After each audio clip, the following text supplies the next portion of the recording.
Buenos días, ¿cómo están? Esta semana en el Centro Cristiano del Barrio Austral estaremos hablando, empezamos ayer domingo, hablando de la libertad del pecado en este mes de liberación.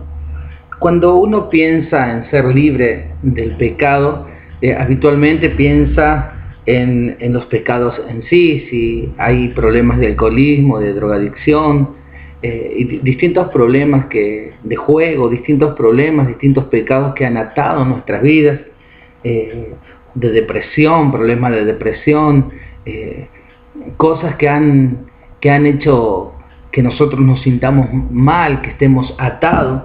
Y cuando buscaba un texto para compartir de ser libres, cómo ser libres del pecado, me puse a pensar en lo que dice la Biblia, que el pecado entró al mundo por un solo hombre, por Adán, pero también por un solo hombre vino la salvación y la libertad a esa esclavitud del pecado. Jesucristo fue el hombre, fue Dios hecho hombre para que nosotros podamos alcanzar la libertad.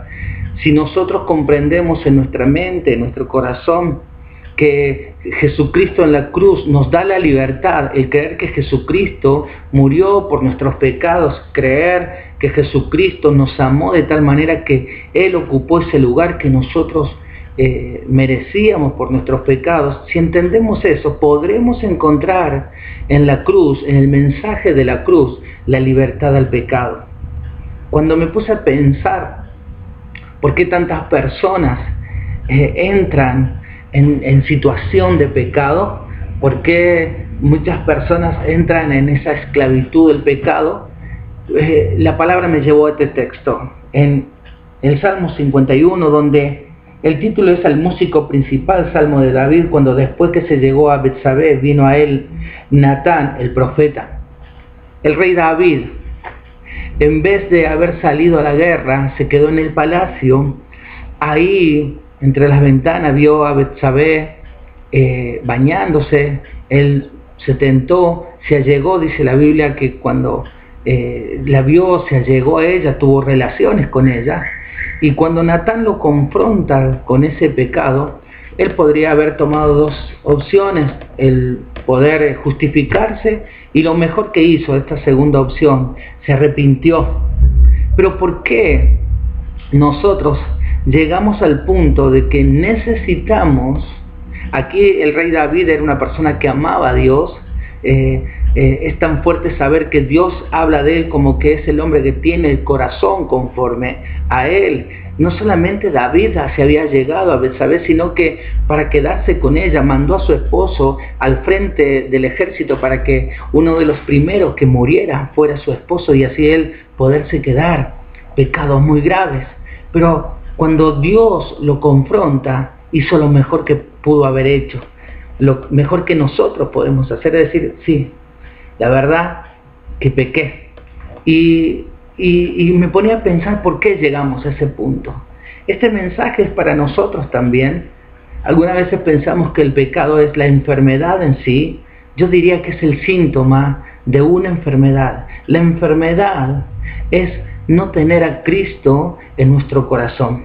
Las personas que no tienen a Cristo en el corazón buscan saciar ese vacío con distintas tentaciones o con distintas cosas que te ofrece el mundo. Puede ser dinero, puede ser una posición social, puede ser una carrera, puede ser lo que te imaginas. Después, claro, algunos vicios que se ofrece, que el mundo te ofrece, que el sistema de este mundo te ofrece para que vos puedas calmar ese vacío. Pero para nosotros los cristianos, ¿por qué David, conociendo a Dios y teniéndolo en su corazón, pudo llegar a ese límite? Y pude entender también mirándome a mí, seguramente vos vas a estar de acuerdo.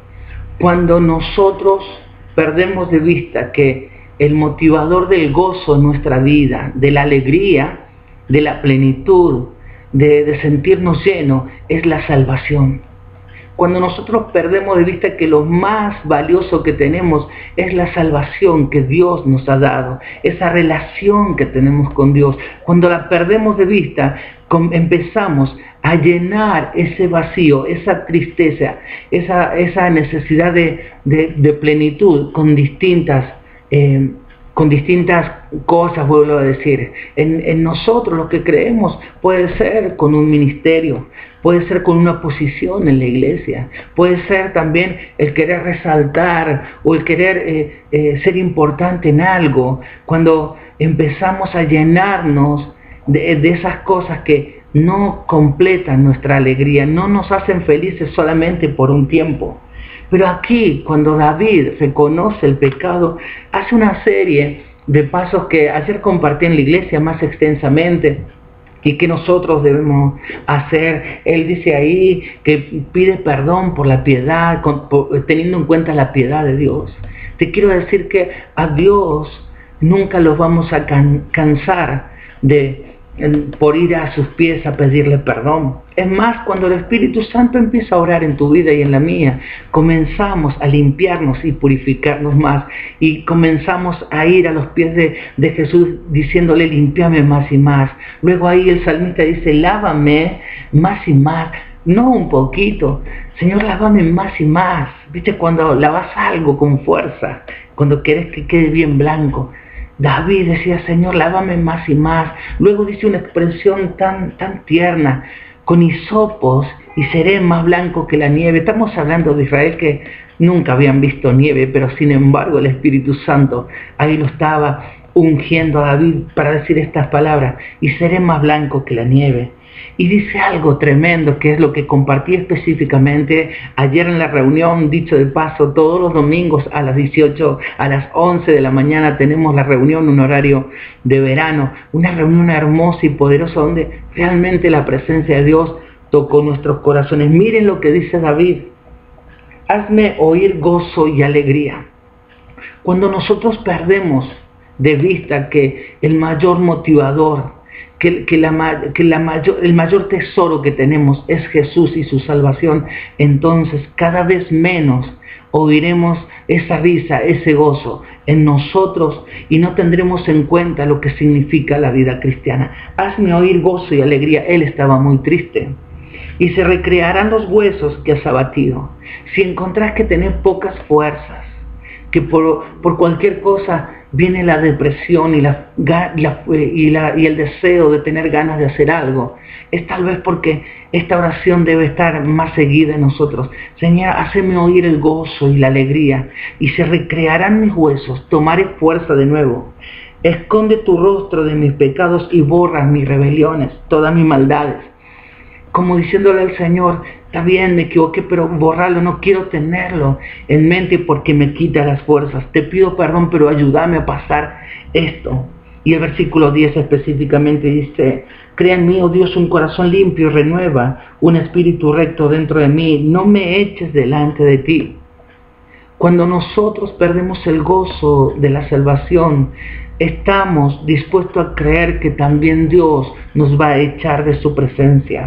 Y miren lo que dice el versículo 12, vuélveme el gozo de tu salvación y espíritu noble me sustente. Vuélveme el gozo de la salvación. Cuando ese gozo en nuestras vidas no está, cuando el gozo de ser salvo, cuando me olvido de que cada mañana es una oportunidad de estar con alegría, con gozo, con fuerza, dice la palabra que el gozo es mi fortaleza. Nos olvidamos de que somos salvos, entonces empieza a producir ese vacío en nuestros corazones, aún siendo creyentes, y lo empezamos a querer reemplazar. Un mensaje para hoy fue el mensaje para ayer. Vuélveme el gozo de la salvación.